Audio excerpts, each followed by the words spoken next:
बुलढाणा जिल्ह्यातील जळगाव जामोद संग्रामपूर तालुक्याला पावसानं झोडपलं। अनेक घरात शिरलं पाणी, पिकं पाण्याखाली, अनेक मार्गही ठप्प।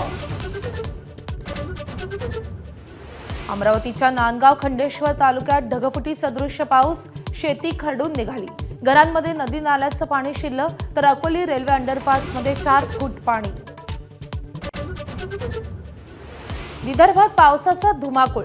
बुलढाणा, धुळे, वाशिम, गोंदियात नदी नाल्यांना पूर, शेतीचंही मोठं नुकसान। गोंदियातील वेडेगाव बंध्या इथं वादळामुळे 2 घरं जमीनदोस्त, 97 घरांचं नुकसान। नाशिकमध्ये अपूर्ण कामं, खड्डे झालेत, मृत्यूचे सापळे, 5 नाशिककरांचे बळी। जिल्ह्याशी संबंधित 5 मंत्री असूनही उपयोग काय? पालकमंत्री नसल्यानं नाशिककर वाऱ्यावर, नाशिककरांचा संतप्त सवाल।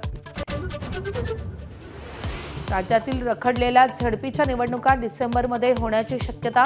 राज्य सरकारनं सुप्रीम कोर्टात निवडणुका घेण्याची दर्शवली तयारी।